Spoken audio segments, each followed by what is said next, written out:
right, I am happy to be joined once again with Dennis Hancock. He is the president and CEO of Mountain Valley MD. How are you, sir? Hey, I'm great, Chad. How are you doing? Great. It's obviously good to have you back on. Mountain Valley MD trades under the ticker symbol MVMD on the Canadian Securities Exchange. I want to begin. There's lots to talk about. Very well known that you've gained a lot of momentum over the past few months, dating back to late 2020. You've attracted a lot of interest amongst institutional brokers, retail investors, especially late of last year. You have a number of biotech technology segments that affects the entire pharma universe. Stock trades well, enjoys liquidity. However, your story also grabs the attention of shorters, and this has been a topic of conversation amongst the investment community. So one of the claims by these shorters is that the company is currently overvalued. But when I reviewed actually the recent shorters report, I began to compare your company to other peer companies in the pharma space with very broad applications like yours, and I find the evaluation actually to be very low. So saying all this, what is the most important thing that you want to communicate to your investors today? That's a great question. Starting off yeah. So well, let's get right to it, right? Hey, listen, so people will be surprised. I actually haven't read every word in that report. I saw it was circulated, very malicious, full of fraudulent detail. We're going to have legal deal with that separately. Interesting. Okay. People that want a response from me on this, I don't want to be dismissive because I get that it's shareholder money and there's a visceral reaction to that kind of stuff. And I get it. I'm a shareholder. Listen, people don't realize that I worked for this company for a year without drawing a single penny. I only got paid in stock because that's how much I believe in what we're doing. Okay. And so no one's more motivated and excited to build what we're building than me. And this, my joking side would say I'm surprised there's even Wi-Fi down in the sewers where that document was written. Yeah. But if I were to get serious about, what we're doing and why that is so irrelevant, anyone doing something for their personal gain in an anonymous report and going through all of those sort of, fake accusations, clearly, the worst journalism I've ever seen. So it's a play. We're not going to spend any time on the details of that because the stuff that we're working on, we are executing at a pace. There's nothing I said we would do that we're working on that we haven't done. And so what I would say, if anyone's manipulating our stock or playing games, you have a very, very short window to finish because you're going to lose big time. Great. It's a great response. Let's put that aside now. Let's talk about business fundamentals moving forward. So what would you say right now are your near-term catalysts that you're focusing primarily on right now? Yeah, so that's a really broad question. And when I think of, what am I excited about right now? There is, we've got our BSL 4 trials, which just to refresh everyone's memory, these are the trials we're doing on COVID clearance. And our hypothesis, as we've proven in our preclinicals, is that we will be able to use less of our solubilized ivermectin per dose to clear COVID-19 and other viruses. We're also testing the South African variant, and we're seeing in the news, how significant that is as there's mutations that the current vaccines aren't keeping up with. So super excited about that. Tempted to share a little bit. I've got lots of really encouraging data that, the little piece that we know, but I'll just leave it at that. So really excited about what we're doing. Definitely that's significant. We know fully right on now that the FDA is testing our cold chain technology that we've designed. So that's in motion and very excited about that. We have our trials at Tulane University. Directed by, Dr. John Clements, one of the top vaccinologists in the world. So, we have some pretty smart people working with us thinking about, how is this going to come to life? So that trial I'm super excited about. And then we come back to this whole Bangladesh. We have, people are like, hey, you can't get the government locally, to get attention, just given all that's going on. Why would Bangladesh be excited? Well, I'll tell you, when you start to work on problems that have massive impact to gross domestic product, right? Have, all of those categories, this starts to hit it in spades. So we're doing research projects directly on husbandry animal categories. We're setting up production lines that you're going to hear a lot about very soon. And all of this is just right around the corner is what I'm probably most excited about. So what's the opportunity that presents in Bangladesh? Like, does this become a potential hub of India and obviously its trading partners that are around that, so to speak? Yeah, so one of our objectives with even first of all, the husbandry animal trials we're doing there. So we're conducting trials here in Canada and trials in Bangladesh. The difference is here we're testing swine in Canada. Given it's a Muslim country, they don't have swine obviously there. So we're testing goats, but both of the tests have poultry and sort of these small game categories, duck, etc. What people don't realize is we're going after a segment that doesn't exist today. So even the broiler market, if you will, just in chicken, that's 60 billion, birds a year. And so we're going after a needleless injector application that would simplify how ivermectin is distributed with a solubilized format that, again, doesn't exist today. Okay. So that's, very cool. And then to your hub question, we would prove that there directly with the government of Bangladesh and then immediately flip on our production levers, which of course, was the whole point of starting there, and then start a global supply out of Bangladesh to all of those countries you mentioned. So what are we looking at timeline wise? Like, how is it progressing? You're saying and hinting that it could be soon. Is that correct? Extremely soon. We'll be done that trial inside 30 days. So and highly likely I'll be there in Bangladesh, and people want to talk about my commitment. Am I willing to go and do that? Probably be meeting with the Prime Minister and a lot of key people in person to finish a lot of the work we're doing, formal handshakes on the facilities we're setting up. We are all in. This is not just an idea. We're progressing fast along on that. So let's give or take 30 days. Let's fast forward. Successful trials. Paint the picture for me. What does that opportunity present to you on day one? Yeah, so the immediate ability to start supplying a product. So in the background, we're working on a GMP production of our Ivectosol. And Ivectosol, again, has two lanes. We have a human lane that we're working through, and then we have, of course, the husbandry animal trials that we're working through. Both of those will continue. Of course, the human lane's longer, but we will be doing stuff over there that will be faster than the work we would do here in North America. And so if, we fast forward in 30 days, we'll be starting production agreements and commercial sale agreements against that production. It's great. One of the major achievements you recently announced too comes to your QuickSol technology. My understanding is that you're looking to point this breakthrough technology towards the treatment of can you pronounce that for me? Tuberculosis. Yeah, tuberculosis. Exactly. So it's a tongue twister, but at the end of the day, this infectious disease, it's killed actually over 1 million people last year. So what kind of potential do you see when it comes to this specific technology? Yeah, so so the broad QuickSol patent applies to macrocyclic lactone drug class. So Ivermectin was the one we were just talking about.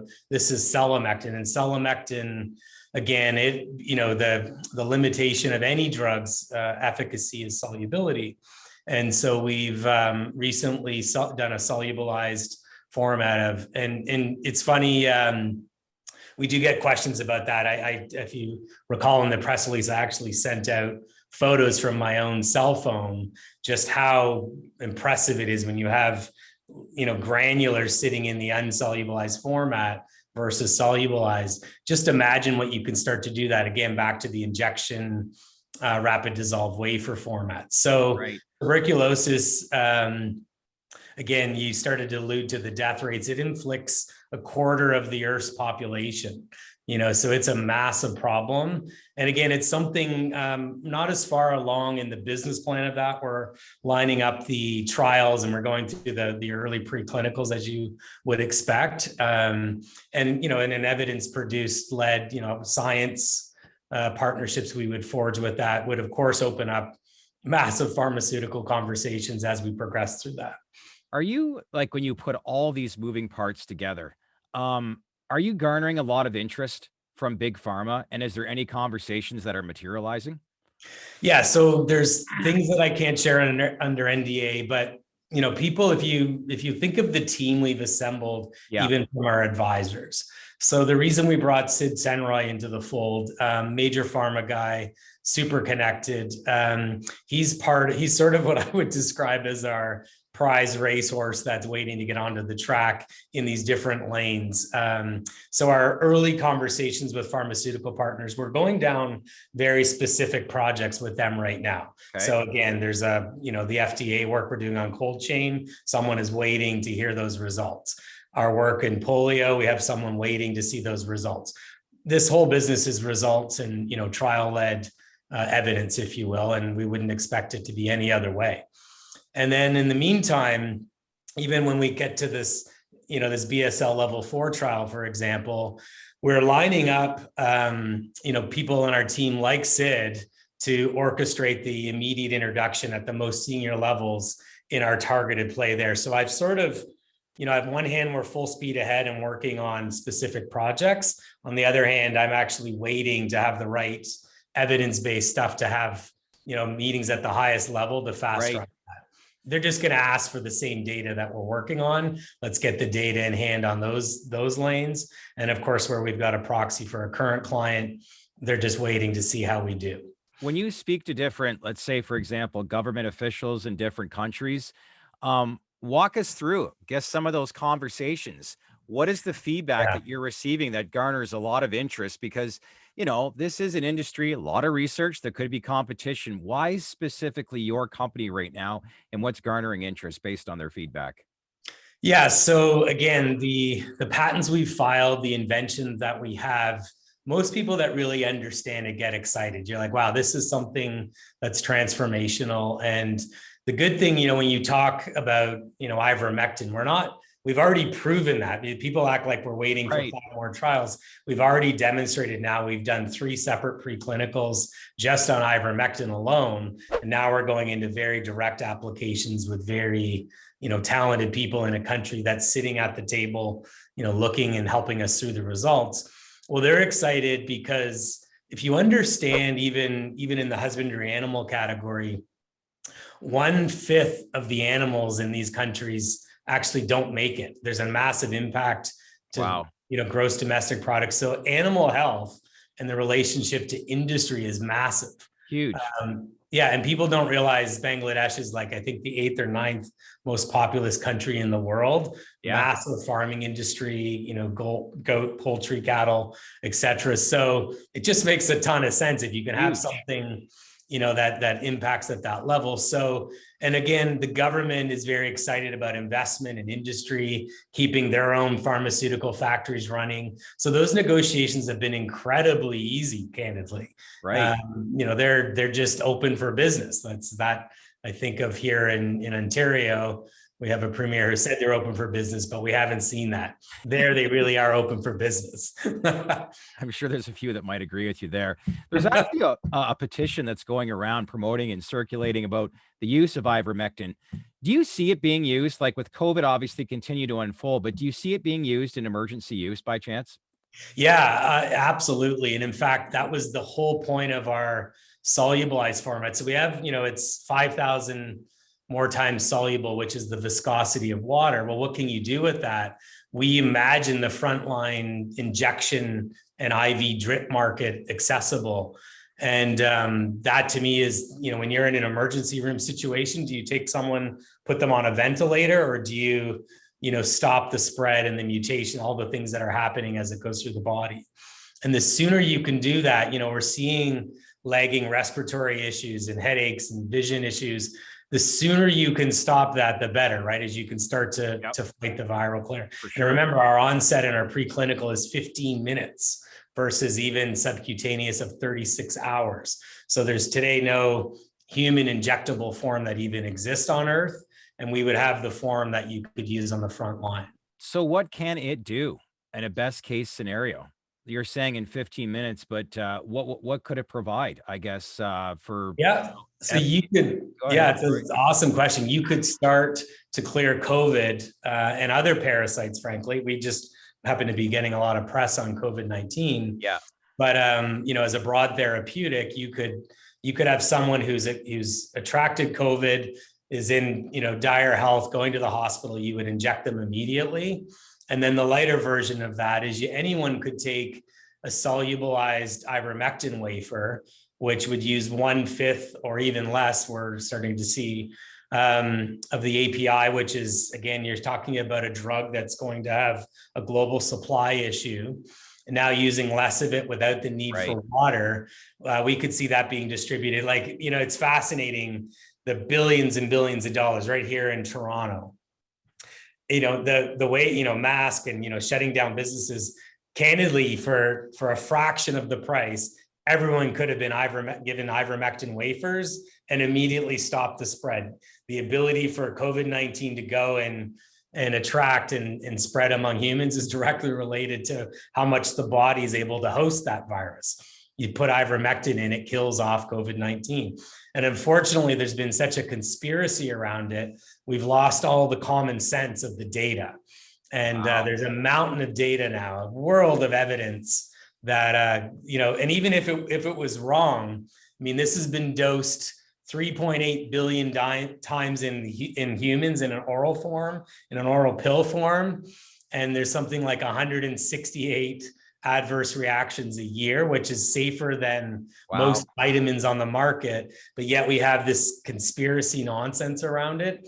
So we're moving way ahead of that. We know that this is going to become, something, and even shame on the governments for not trying, because that's where we're headed. And that's why we're getting an open arms, if you will, in the countries that care right now. And they know vaccines are years away and cost.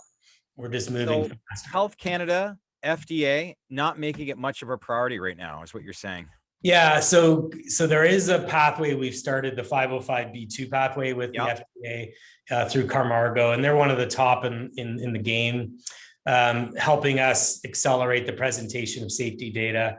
So there is a pathway that we're doing for our solubilized ivermectin, and we're also doing a similar play for acceptance into a human trial, because we're very anxious to test, again, one of the safest drugs in a human trial. It seems silly, but you go through these steps, of course. But that's where we're headed, and we think we'll, again, that lane's going to happen here in North America, but I think we'll move faster overseas. What's the population of Bangladesh?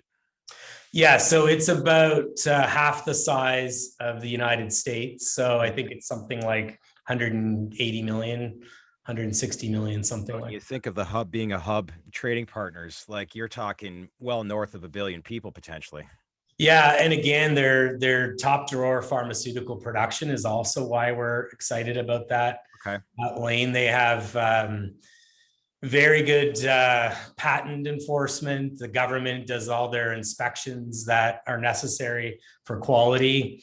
What we're building into our supply line is gated steps around the API inspection, mid-production inspection, and then full payment upon, we have 3 labs set up, one locally, one here in Canada, and one somewhere that I can't name, that will be doing, the same test at the same time. We triangulate data and release, because quality is critical. And that's why we've been excited that the government's so involved with us there to manage quality and make sure that the best product on earth comes out, and there's never a quality gap.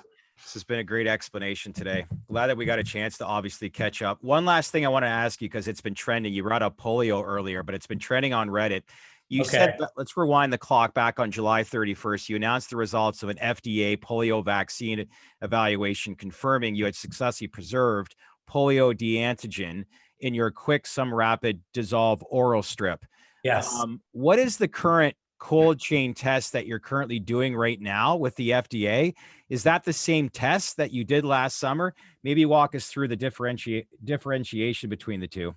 Yeah, awesome question. So that original announcement was announcing the ability to take the IPV, the inactivated polio virus, and lay it successfully without denaturing it. And so that's important. So there's a temperature thing that you go through, but just taking it, embedding it in the strip, and getting it tested against an assay at the FDA. So that work already was groundbreaking. And What's important to note about that, that's when we first started talking with one of our pharmaceutical partners, where the hypothesis we had was that they would value a sublingual vaccine application. Okay. And I've said this in a few other interviews, maybe not with you, but we had learned that the pursuit of needle precision in the final game, because it has zero variability, right? If I can inject someone, and especially if it's from a vaccine to stop something, that pursuit of precision. So that was a bit of a wake up for me and our team, because again, there's different applications where we see needleless being. So I think of insulin and, our work with Humulin R, et cetera. Okay. So back to the FDA, we successfully laid, the vaccine into a strip. Awesome, groundbreaking, really cool. We attracted a lot of pharmaceutical attention, as you would expect. In that process, we also did some cold chain testing. We didn't make a big deal about it, but we did test that strip up to 25 degrees. Okay. What's important when you realize oral dissolvable films, for those that don't know, it's just a Listerine type strip. We've all seen them. So, but in this case, it's of course holding the IPV for polio. And then what we did was test it up to 25 degrees, but the very nature, when you produce these strips, you have a fluid bed, you lay it in, there's a temperature, and the higher temperature you go, the greater the risk of denaturing the strip. Right. And what we realized, and then there's also moisture, right? There's, if you take a strip, they're pliable. So this new technology we've created is now taking our Quixome desiccated liposome, the exact same technology, and instead of embedding it in a strip through that fluid bed technique, we've now done it into a rapid dissolve or sublingual wafer. That wafer has less moisture. Moisture is the killer in cold chain. So what we're doing now is we've laid, instead of printing it into even so we've kind of got two approaches. We have our wafer, and then we're printing the film directly inside a vial. That vial is being tested as we speak at the FDA across 4 temperature bands up to 45 degrees Celsius. 45 degrees Celsius. Yeah. Wow. And so, 30 would be amazing. 35 would be amazing.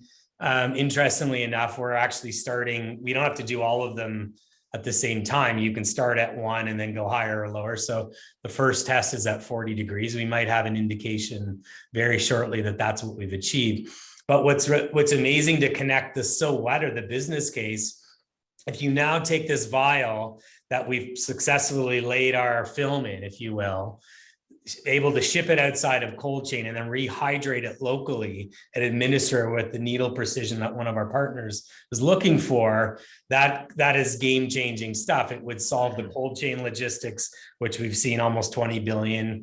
The wastage in vaccines we've seen adds up to 35 billion, where it spoils coming out of cold chain, et cetera.